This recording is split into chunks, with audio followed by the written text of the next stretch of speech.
Hello and welcome everyone. आपका स्वागत है कोचिंग गुड़गांव में।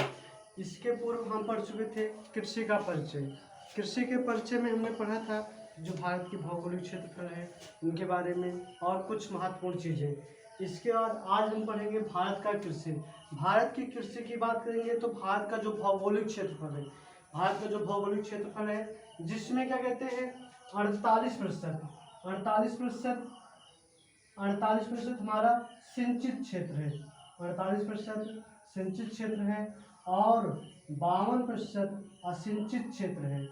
असिंचित क्षेत्र है, असिंचित ये भारत का भौगोलिक क्षेत्र है। भारत एक कृषि प्रधान देश है। भारत एक कृषि प्रधान देश है। भारत एक कृषि प्रधान देश है। सेकंड पॉइंट है, जब संसार के अधिकांश मानव अभ्यास अब क्या कहते हैं थे उस समय भारतवासी कृषि में निपुण थे। निपुण का मतलब हो गया कि ये क्या कहते हैं प्राचीन काल से ही चली आ रही थी। इस बात का इतिहास साक्ष्य है। इस बात का इतिहास साक्ष्य है। इतिहास साक्ष्य का तात्पर्य यहाँ पे है कि जो हमारे पूर्वज थे वो कृषि में क्या थे निपुण थे और प्राचीन काल से इस कृषि खेती की जा रही है। और जैसे कि हम जानते हैं कि हमारे भारत में घूमते घूमते वास्को डिगामा नाम का एक व्यक्ति आया था और क्या कहते हैं इन्होंने भारत से कच्चे माल ले जाकर विदेशों में उसका प्रसंस्करण करके उन्हें क्या कहते हैं प्रोडक्शन और इकोनॉमिक्स में यूज करते थे। अब इसके बाद अगला है, इसको क्या कहते हैं थर्ड पॉइंट है कि कृषि के साथ साथ पशुपालन व्यवसाय का संलग्न।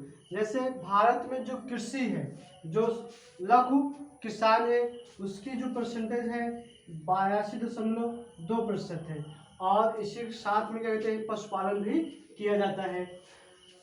फोर्थ पॉइंट है, भारत में देश के लगभग 54% कितना लगभग 54% जनसंख्या मानव अपनी जीविका के लिए प्रत्यक्ष रूप से कृषि कार्य पर निर्भर है। कृषि कार्य पर निर्भर, इसलिए कृषि को देश की अर्थव्यवस्था की रीढ़ की हड्डी कहा जाता है। क्या कहते हैं रीढ़ की हड्डी कहा जाता है इसे, क्योंकि यहाँ पे 54% से अधिक ये क्या कहते हैं कृषि पर आधारित है। क्या है कृषि पर आधारित है, इसलिए हम क्या कहते हैं इसे कृषि की 54% अधिक जनसंख्या होने के साथ में ये जो है कृषि पर आधारित, इसे अर्थव्यवस्था की रीढ़ की हड्डी कही जाती है। अगला है, भारतीय कृषि अर्थव्यवस्था का मूलाधार तथा देश के घरेलू उत्पाद में कृषि क्षेत्र का लगभग 20% योगदान है। जैसे घरेलू उत्पाद की बात करें तो हम जीडीपी की बात कर रहे हैं। क्या बात कर रहे हैं जीडीपी की बात कर रहे हैं। जीडीपी में 19 से 20% कृषि का योगदान है। देश के कुल निर्यातों में कृषि का योगदान 16% है।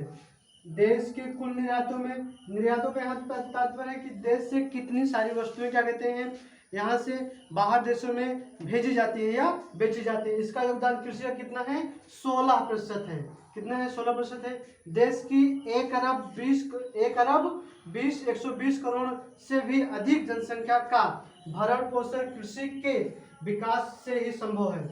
जैसे यहाँ से हमने पढ़ा कि 54% क्या है 54% जो जनसंख्या है वो कृषि पर आधारित है। तो क्या कहते हैं जो इसका भरण पोषण है वो क्या कहते हैं कृषि से ही निर्भर है। इसके बाद भारतीय एक कृषि मानसून एवं सिंचाई पर निर्भर है। जैसे जो भारत का मानसून है क्या है जो भारत का मानसून है ये क्या कहते हैं जो आता है जून और जुलाई।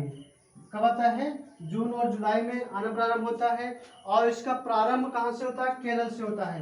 कहाँ से होता है केरल से कहाँ से होता है केरल से होता है। ठीक है केरल से होता है और मानसून पे, और इसका कहते हैं सिंचाई पर ही निर्भर। जैसे हमने सिंचित और सिंचित की बात कर ली थी। अब इसके बाद क्या कहते हैं, फसलों का उत्पादन यहाँ की जलवायु, मिट्टी, स्थलकृत आदि पर निर्भर है। जैसे जलवायु की बात करेंगे तो उत्तर प्रदेश में ही क्या कहते हैं, विभिन्न क्षेत्रों में विभिन्न जलवायु पाई जाती है। विभिन्न क्षेत्रों में विभिन्न जलवायु पाई जाती है।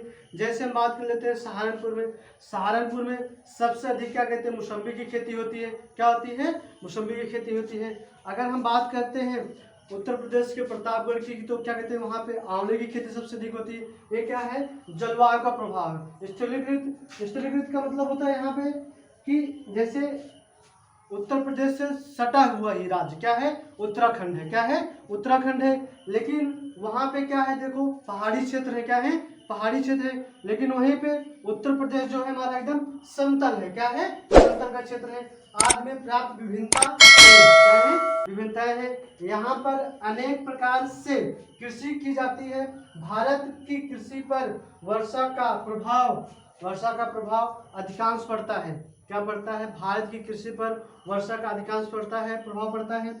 इसके अलावा जैसे हम बात करते हैं, इसमें क्या कहते हैं, कृषि पर वर्षा का प्रभाव। जैसे कुछ फसलें होती हैं जो वर्षा आधारित होती हैं, और कुछ फसलें होती हैं जो क्या कहते हैं, बगैर वर्षा की जा सकती हैं।